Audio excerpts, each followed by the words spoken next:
All right, guys, we are here for another Search and Seizure show. I am John Ween, attorney and legal instructor with Blue to Gold Law Enforcement Training. I am joined today by the one, the only, Chris McFarland, a very good friend of mine, personal favorite of mine. And I will tell you guys, I don't know what Chris is doing out there, but he is getting such positive feedback from the students. We are sending him out and he is teaching. He's getting video testimonials too. I don't know how he's doing this. I think he's bringing, like Anthony said, t-shirts. People will kill for t-shirts. I think he's bringing t-shirts and the t-shirt gun and shooting them out during the class. The t-shirt gun. How else? I don't know how else he's getting video testimonials. People just like the way I talk. Well, that's what to say. Yeah, they think like Forrest Gump is teaching the class. Yeah. Purdy mouth. Actually, he brings moonshine because he's from the South. That'll do it. No, he's a phenomenal instructor. We had a Southern boy win that last question. Hey, Chris. Hey, Chris, real quick for the people. I know you're a little bit newer member of our team over here. Can you just quickly introduce yourself, your experience, and so forth, just like a few seconds? Yeah, absolutely. So, hi, everybody. I'm Chris McFarland, an attorney and legal instructor here with Blue to Gold. Former prosecutor, current law enforcement officer, lieutenant over in the Charleston County area in South Carolina. Been an officer now for going on 23 years and been an attorney for around 15 years. So, been my life since I was 18 in some aspect of our criminal justice system. Short stint, about 10 years in academia, coincided with my law enforcement experience. So I'm constantly teaching, whether I'm at work, whether I'm working with Blue to Gold, constantly teaching. It's my passion. It's my heart. I love doing it. All right. Love it. All right. John, I'm just kind of a spectator here, but let people know what the rules of engagement are here, that if people want to get on the mic and ask a question, they take priority. If not, we got some backup questions. Yep. Yeah. And first things first, though, I want to give a shout out. Kansas. I've got my official Kansas Highway Patrol mug here, right? We went out, we taught Kansas Highway Patrol. A lot of fun out there. Great organization, great hosts. And, now as I travel across the country, I represent everywhere I go, Kansas Highway Patrol. Not only did you teach, you taught everybody there, including their attorneys. So, that feedback was incredible. So awesome. Preston was Preston there? There you go. Look, man, Preston is KHP. That's awesome. That's a legit agency right there. Just a great group of people. All right. So go ahead. Who was it? Who had the question, Anthony? I thought it was Devin. Okay. Didn't Devin have like a really long question? He did. Devin, can I turn on Devin. Yeah, so the question I had was, for example, like in the county I work at, you have to call the district attorney to obtain the charge before they're technically in custody.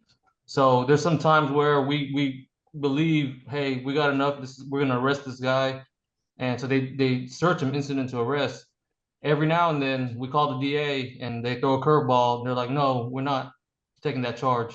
So now, did we violate anything by searching him since technically he was not under arrest? Or did we jump the gun in searching him? Yeah, Devin, where are you working, brother? Major city in Texas, Houston. Oh, okay. Oh, all right. So here's what I'll tell you, right? So this is just, clarify if I'm wrong. This is not state law. This is your prosecutor's preference. Right. Yeah. So yeah, no, you're good. You're good here, man, right? Because here's the thing, right? Here's the thing. You're in Texas. I don't know, right? You're in a part of Texas, whatever.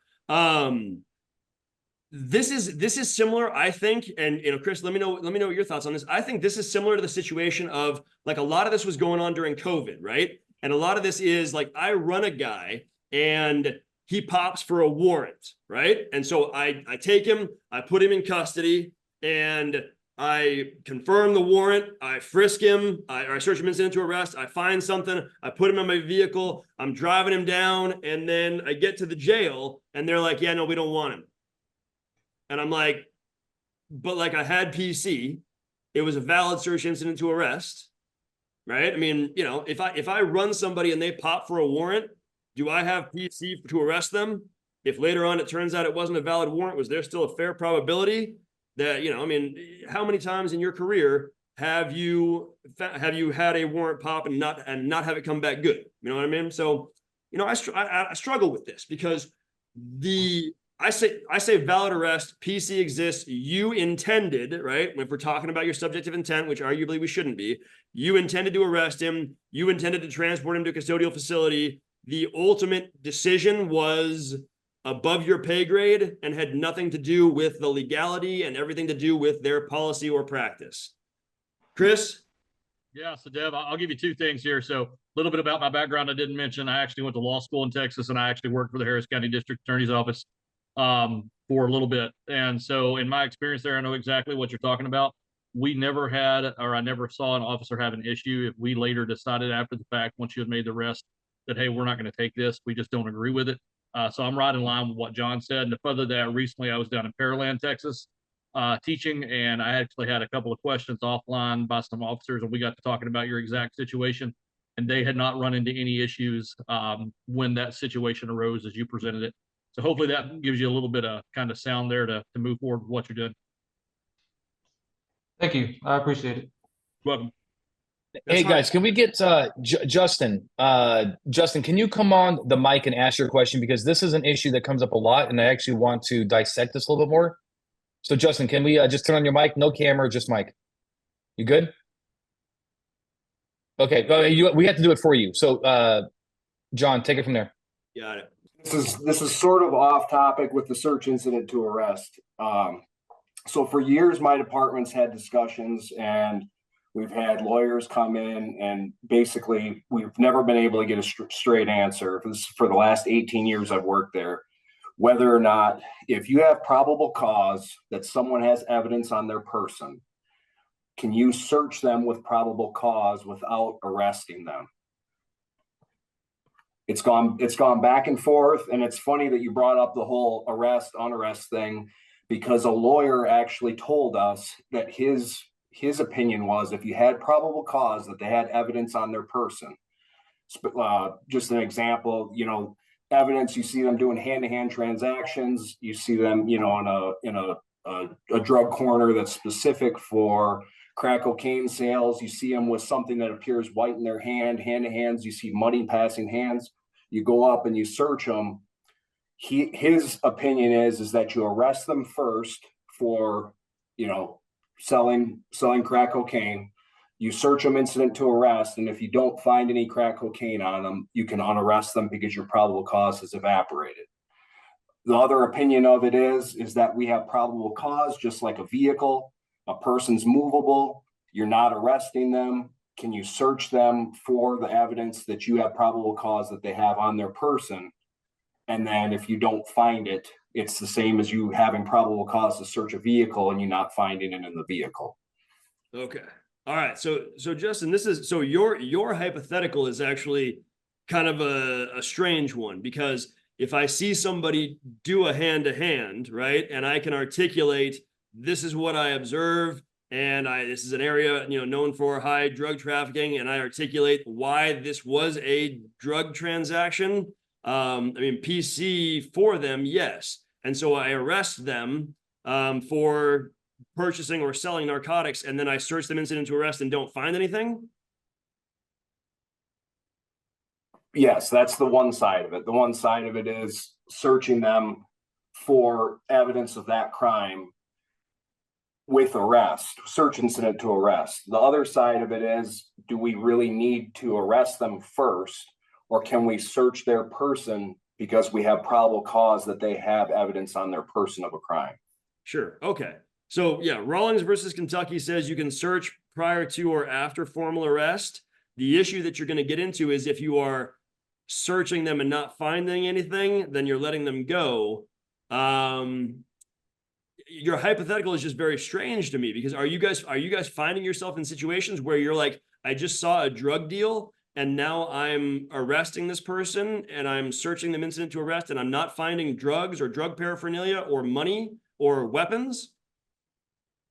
Well, there's been times in the past, and we've obviously, like the rest of the country, with the exception of maybe Texas and Arizona, as you stated, I'm from Michigan, so we've drifted to the safety side of doing things. So that's not really occurring anymore. But we used to, and especially in a drug task force, we used to do that. And like you said, 99% of the time we would find something on them and arrest them anyway, because, you know, you would find the drugs on them. But if that was their, if they're a street, you know, if they're doing street sales and that was their last dime bag that they just sold off, and you search them and they don't have any left on them, we had local ordinances that we could arrest them on. But the question was always posed: do we really need to arrest them on this local ordinance? You know, or can we just let them go because we had probable cause to search them in the first place for the felony? Gotcha. Okay. Yeah, Chris, what do you think, man? You want to weigh in on that one?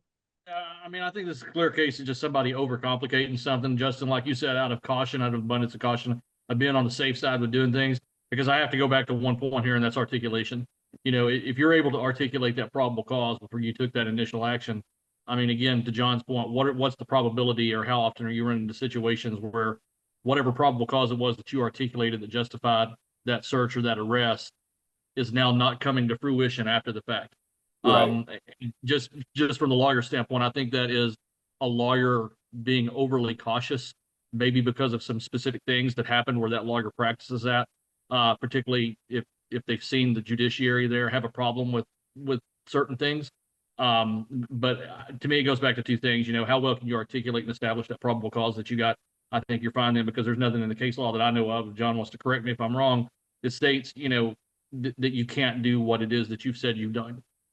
That's going to jam you up after the fact. Now, I think if a defense bar wanted to establish that, you know, hey, these officers are out here doing this, and 50% of the time or 52% of the time they're never finding anything, Right. and then they're unarresting these people, so to speak, I think then you may have some issues. But absent Absolutely. that, I don't think you got any problem. Yeah, can I add something? So yeah, I totally agree with Chris. I think it's overcomplicating this. At the end of the day, these issues are pretty straightforward. Number one is if you have the PC to arrest, what you just saw was an arrestable offense, selling or buying drugs. You search them. Most of the time, it's going to work out, you know, because you did actually have the right crime. They're going to go to jail. Nobody's ever going to know the why, you know, not know anything different because you made a lawful arrest. Right. And if the person is unarrested, which is you're supposed to unarrest people if PC falls apart. There are obviously several cases out there where the cops made a lawful arrest, the PC falls apart, then they just kick the person loose. Sometimes they try to get money and say, "Oh, you know, since you didn't arrest me, ultimately you violated my rights." Clearly, the question is, at the time of the arrest, was it an arrestable offense? The answer is yes. PC is not certainty; it's just fair probability, right? Absolutely. Now, the one thing I do want to throw in this is that sometimes what's happening in a lot of these states like Nevada, California, and so forth, is that a lot of these crimes, I'm not saying drug buying is one of these, but a lot of crimes are becoming non-arrestable, you know? A classic example is like traffic offenses. In the old days, everything was a misdemeanor, a civil violation did not exist. Now, in many states, you cannot arrest a person for minor crimes. Also, in states where small amounts of marijuana or even methamphetamine is not an arrestable citation or offense anymore. It's just a citation. The question is, can you still search that person for the evidence and kick them loose? And I would like Chris and John to answer that, because I think that's another important question. Because here in your situation, Justin, you have the arrestable offense. So they're Correct. going to take a ride. What Correct. happens when they're not going to take a ride? What happens when you just want to get that evidence and kick them loose? Now, I'll just give you a good example, Justin, is let's say you have PC that a shoplifter has shoplifting evidence in their backpack, but they're not going to take the ride to jail, right? It's not a felony amount. We just want to recover and loss prevention didn't recover anything. Can we go into that backpack, recover the evidence, and kick them loose? Chris, will you take the lead on that? And Nance, what do you think the answer is? And then John will follow up. Yeah, I mean, so we don't want to run into the search incident to citation like John was talking about earlier. But I mean, this happens very commonly, especially in the context of a shoplifting case. So I don't think there's going to be any issues there with the evidence being gained to support but you have to have evidence of something, right? If you're going to write somebody a citation, how are you going to go to court and successfully prosecute that without any evidence? So what would you call, here at Blue to Gold, we call this crew, right? We do a search or seizure with consent, recognized exceptions, or a warrant. What would be your crew in this case if we're not going to arrest them? Or you'll have to ask me that again. My computer's so been what would, cutting out. I'm getting bit in pieces. Yeah. So what would be, let's say, you agree that we can grab the evidence out of the person's backpack, right?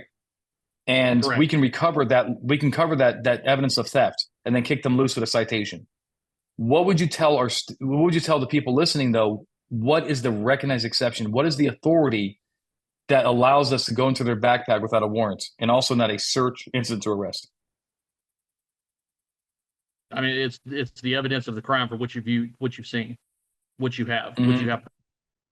So, but now, do you think there have to be some agency here, or no? John, do you think there has to be some agency here? Basically, what you're going to have to articulate, and there is some state level stuff here, right? California, Colorado, Iowa, they have specific case on point because some of those states, right? Like Colorado was one of our outlier states that started, making non-arrestable offenses, right? Like drugs and, saying, yeah, you can't take this person to custody based on these. And so now that stripped law enforcement of a valuable tool in search incident to arrest, right? Because search incident to custodial arrest. And so the argument you're going to need to make is that there's like this exigency. If I go out and I arrest a person for shoplifting, but it is under the statutory or my prosecutor's dictated minimum, right? Then I can't take that person to custodial arrest, right? I can't take that person into custody. I can't take them to a custodial facility. And so the LP is like, hey, right? Like he's got the stolen property in his pocket. And I'm like, so what are my options? Search incident to arrest doesn't apply because he ain't going to a custodial facility. So am I going to write a search warrant for this dude's pockets? No, right? That is more, keeping him there for 3, 4, 5 hours is going to be a significant infringement on his rights. It's not in it'll turn into an arrest. Sure, it's not in his best interest for me to do that, right? And so what we're saying is crew, consent, recognized exception, or a warrant. In this case, exigency is your argument, because if you release them, they are going to destroy that evidence. If they are released, if you don't retrieve that evidence, they are going to destroy that evidence. You have an interest in recovering it. They have an interest in you recovering it. Your victim certainly has an interest in you recovering it. And like I said, California has some specific case law on this where they talk about the elements. Iowa does, Colorado does, because Colorado actually recognized if it's not a custodial offense, then this. But Iowa, best case on point, because basically what they do is they actually have a factor analysis, and they talk about does it occur under arrest like circumstances? Does the guy know what's happening and why? Is it a minimally intrusive search, only as necessary to recover the item? Right. And so it's just reasonable, right? It's just reasonable. It is reasonable. And the reason why we teach this too, Chris, is like our take on it is because, PC alone won't work for any search or seizure, right? It has to be PC plus. And I think that's what's kind of going on here is PC plus agency. And, there's usually some form of agency or even less intrusive, just like John said. It's PC plus less intrusion. And, you can also look at it that way. And I mean, for our listeners, you think about it this way: if we apply the crew analysis, which we teach in every class, obviously we don't have consent in this situation. We don't have time to get a warrant, so we have to identify that recognized agency that's going to go on. And many people there, I was reading the chat as much as I could about talking about the destruction of evidence. And that goes back to what I was saying with, you can't just say, okay, well, I'm going to write you this ticket and leave and not have some kind of evidence to be seized and then take it to court and prosecute. I love it. Okay. And I'm probably going to try to throw in this Iowa case. I know it's Shinders, if that's the way you say it, is what the case you're referring to, John. Okay. Lonnie. Hi there. Can you hear me? Yes. Awesome. Thank you guys for taking my questions. I'm a deputy in Dodge County, Nebraska. I'm sitting here with my whole shift. My sergeant and deputies were all watching and we're all signed in. Nice. So we're loving this. So we had a situation the other night. We got a meth arrest on 2 parties in the same car. And a couple of my other deputies on my shift showed up and we kind of talked about what got us in the car. So the scenario was a warrant call. ex-girlfriend or wife calls out, says, hey, we just picked up my son. The dad is at his trailer and he has a warrant. So we go up and look for him. We're walking up to the trailer and we see the silver car circling the area, and not just circling the area, looking at what we're doing, looking at us, watching us walk. And we're going, oh, that's probably ex-girlfriend waiting to watch him get arrested. And so we get to the trailer, no answer at the trailer. And we have a history at this trailer, a history of domestics, alleged drugs, but no confirmed convictions up till now. And there's normally a lot of cars parked outside this trailer. So I asked dispatch, hey, what, I see Anthony's question, proof of the AW. What's the AW? The arrest warrant? Yes, the arrest warrant was confirmed. Yeah, and I knew who the party was. We've dealt with him before. So I'm standing at the door knocking and going, you know what, there's normally several cars parked outside this trailer. Ask dispatch, hey, what's the most recent registration? And is he valid? The car they told us was registered was actually matched the description of the silver car circling the area watching us. So I said, yeah. And then I remembered, oh yeah, I have dealt with him in that car before at this property. So I'm thinking, okay, these guys are dumb enough that they're going to park down the street and wait for us to leave and they're going to come home. And my partner actually said, no, they're halfway to the next town. I said, no, they're stupid. They're going to park down the street and they're going to come back. So I actually left town, came back in on a dirt road and drove a side road that had cars matching that description, confirmed the plate, and then found the car matching that plate. The front seat is laid back, but I can tell somebody's there. It also had expired registration. Whip around, pull up behind it. I didn't use my red and blues, just lit them up with a spotlight and headlights. It was dark. The sun was going down. It was getting dark. Come up on the passenger side. Front window is down, and as I'm approaching on the passenger side, I get to my rear passenger door, and I can see there's somebody in the passenger seat. Passenger seat is laid all the way back into the back seat too. And so I call out to the driver, hey, put these windows down for me so I can make contact on the passenger side. He puts the window down. I say, Davis. He says, yes. And that was the warranted person in the driver's seat. So I confirmed that it was him in his own car. It's plated and registered to him. The passenger sits up in his laid back seat, and I see a torch under his butt and a black cylinder, which looks like a squeeze container. Later found out it was another torch. So he had two torches sitting under his butt. Call the driver out, get the passenger out, ask him, hey, you got anything on you? Do you mind if I pat you down? He says, no, I don't mind. So turn him around, pat him down. No contraband or weapons found from the pat search or the pat down. And so I walk him to the back of the vehicle he was in, and I say, and so my partner showed up and took the driver into custody right away off the warrant. And he's still standing there within earshot. And so I tell the passenger, hey, would you mind emptying out your pockets and just set them up here on the car? And so he complies, empties out his pockets. First thing he sets down, complies, or he consented to it. He did it, per my request or my question. And he set a blue cylinder down that was like metallic. And I said, oh, well, that's drugs. Based on my training experience, that's drugs. We know those to be containing substances here, primarily meth in this area. The next thing to my surprise, the next thing he pulls out of his pocket and sets down is a meth pipe, puts it right next to the blue container. So I detain him, test the pipe. It's hot for meth. And so my question was, I tell him before I tested the pipe, I put him in cuffs, said, hey man, you're detained. You are not under arrest at this point. And I'll explain to you why we're here, why we're making contact with you guys at the car. Both parties had no drug history. They did have criminal history, but no drug history. So after we get both parties in cuffs and in cruisers, I kind of had a little powwow with my deputies. I said, hey, what gets us in that car? It's not the torches alone, but does me getting the passenger out, finding meth on him, give me the car with the torches in there? And what I kind of talked to my sergeant. We said, well, we got the means of ingestion, the pipe, we got the substance, and we got the ignition source, and the ignition source is in the car. And that is evidence now. Does that give me the whole car?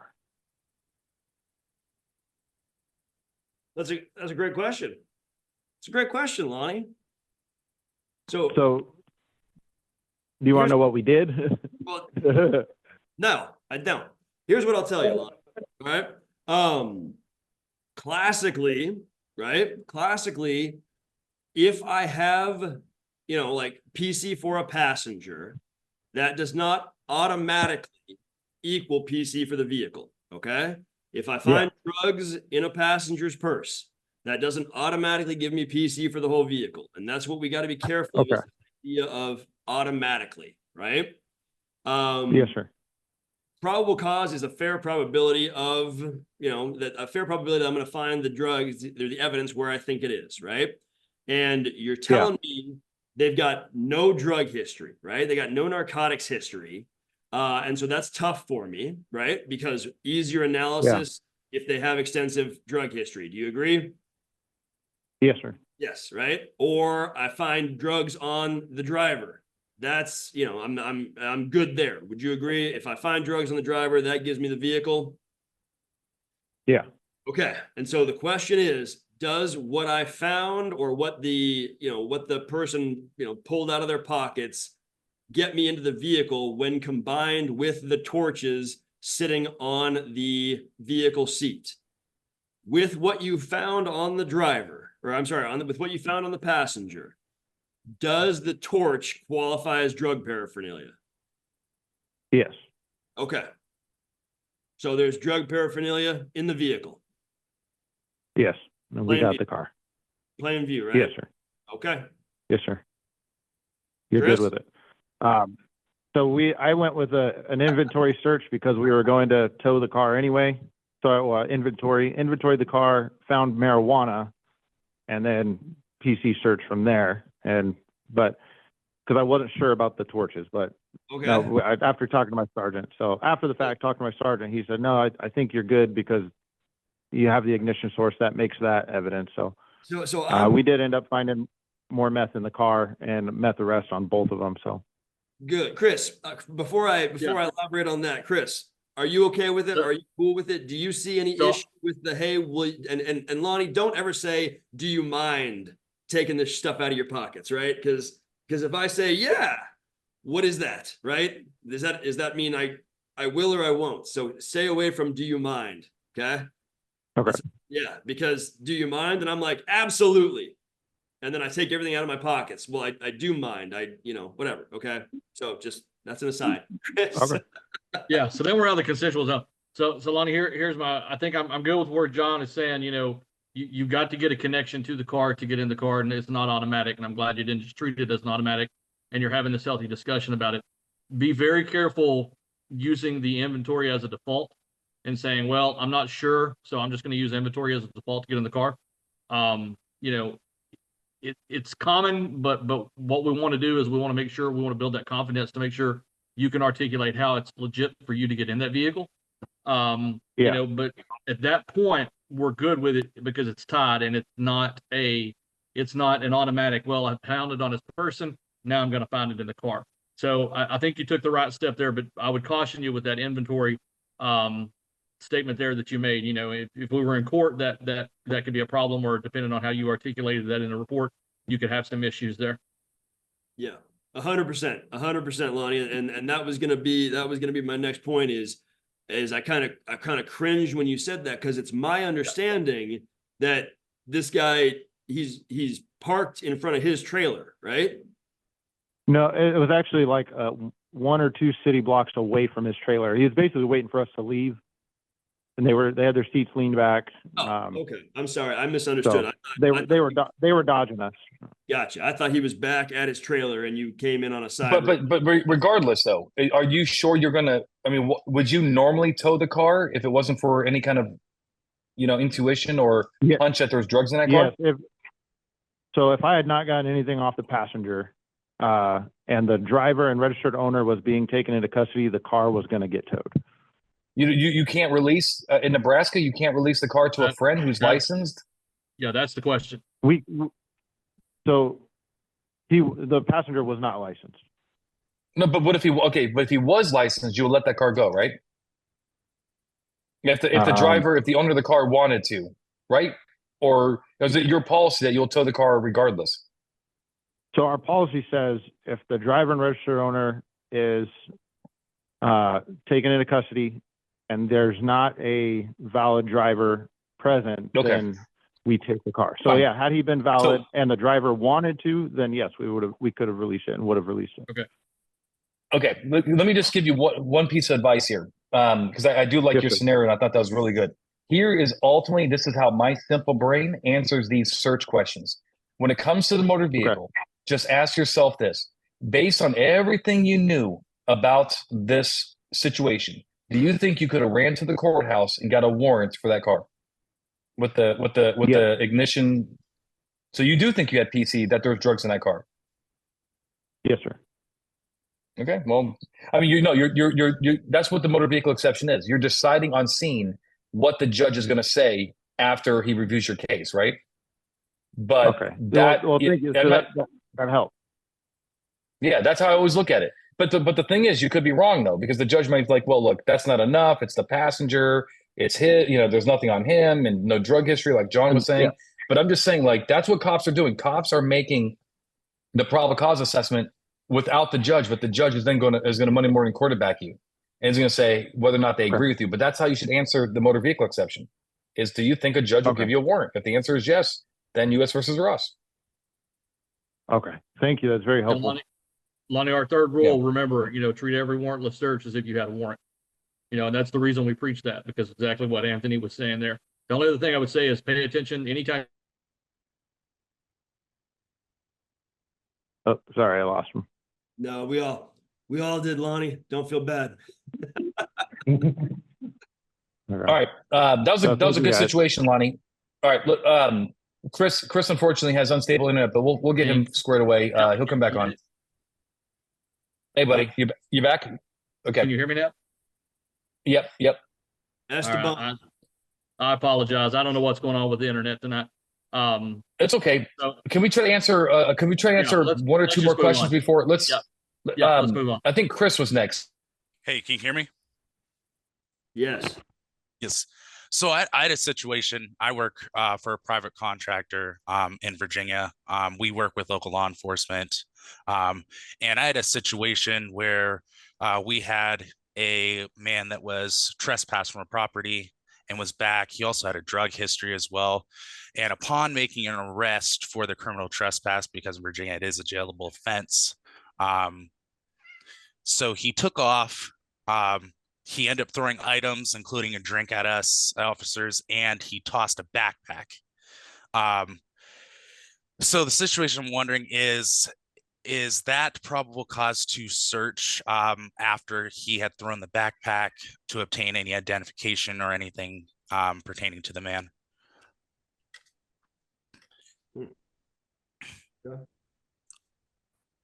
And so you're arresting him for trespassing, and I'm just so I'm clear, you are a private contractor, but you're working hand in hand with law enforcement.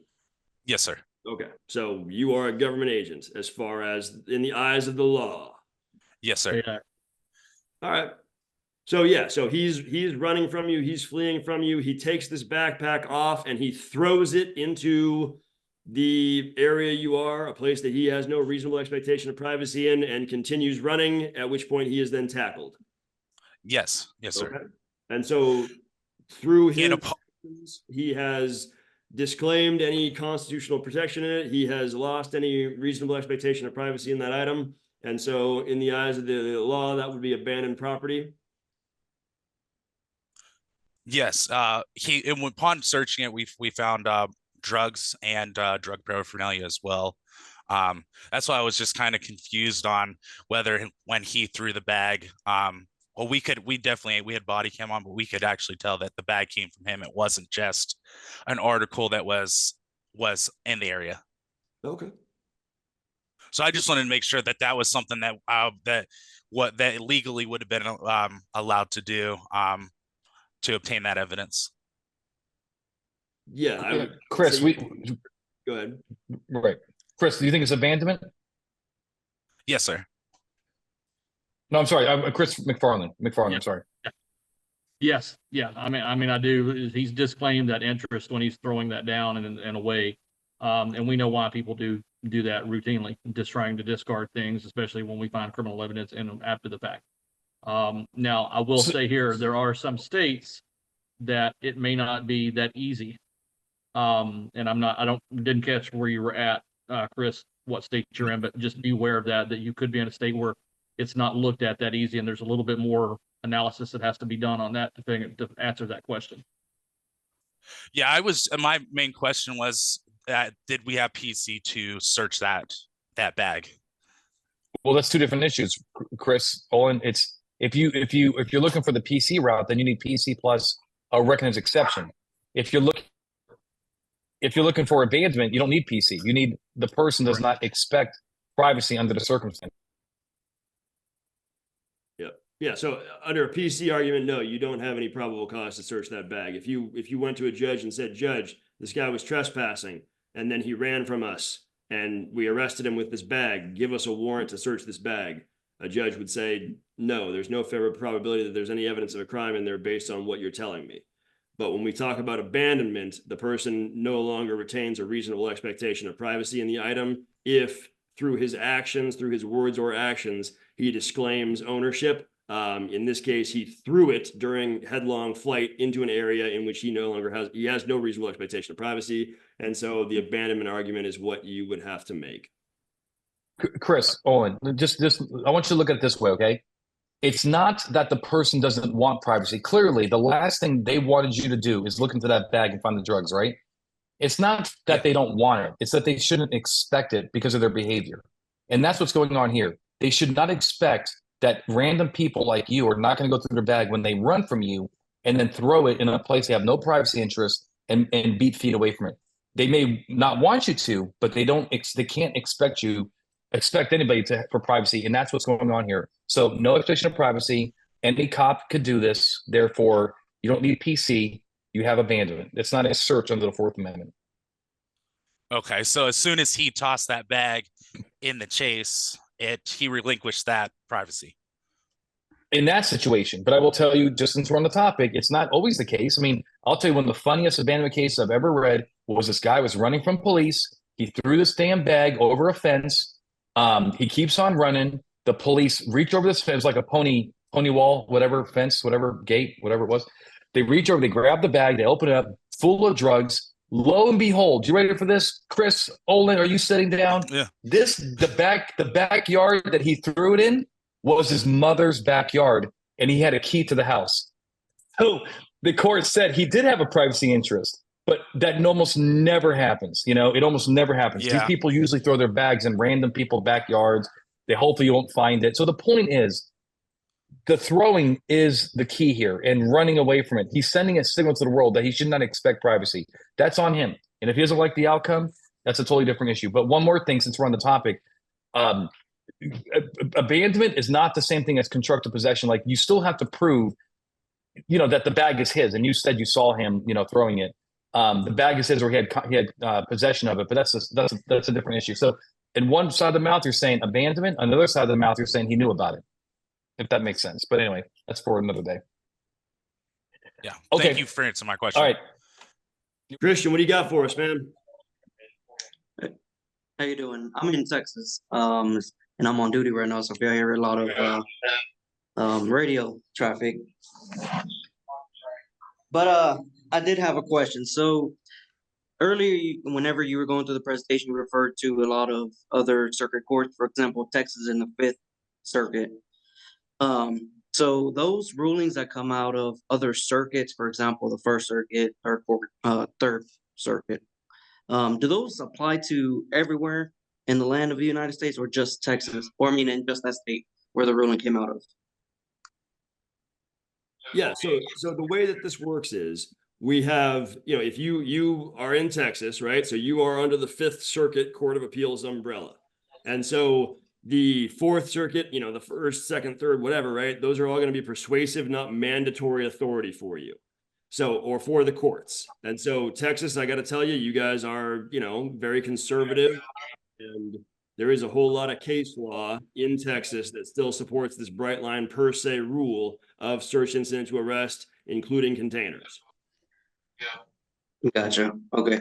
And then just one more question. Where would I go if I wanted to find out more rulings that came out of the Fifth Circuit?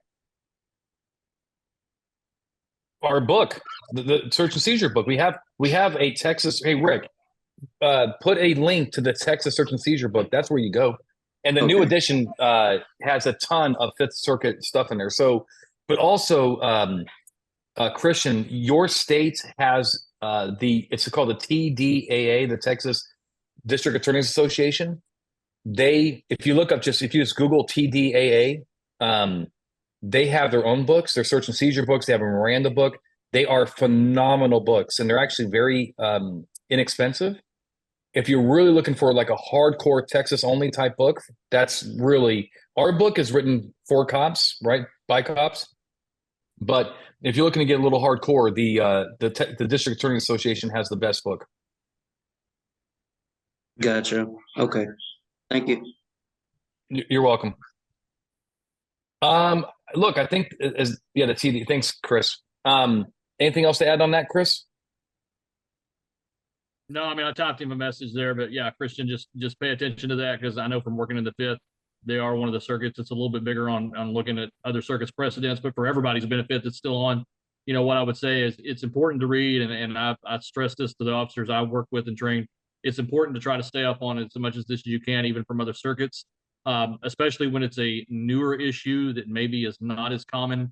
There's not well settled and established case law on. Because look, nobody likes reinventing the wheel if they don't have to. So other circuits are oftentimes going to look at what's going on across the country. And a lot of times will try to shape their ruling around that. It may not be exactly the same, but you can kind of get a hint at the direction that that's going. If you want an example of that, take our K9 case law class. Nothing is ever more prevalent than in that class, probably, from exactly what we're talking about. And you know, that's one of the good things that we'll put in all of our training is making you aware of not just your circuit, but other circuits and kind of how it's going and what the trends are. Name of the game, stand on top of the trends and how case law develops. That's why we're Gotcha. here. Yep. I appreciate you guys. Love it. Man, appreciate you guys. Thank you for keeping your community safe. All right, look, I think we're done. John, thank you so much for doing such a great job tonight. And I think we're out of here. All right, my pleasure. Everybody, thank you guys so much. It has been an honor. Sign up for our classes and be safe out there. If there is ever anything that we can do to help you, please do not hesitate to let us know. bluetogold.com/show. All right. Thank you guys. God bless. Phenomenal, John. You've inspired me to sit in a suit at my house at 11 o'clock at night. Do it. Do it. Love it. It's nice. Catch you guys later. Nice up here.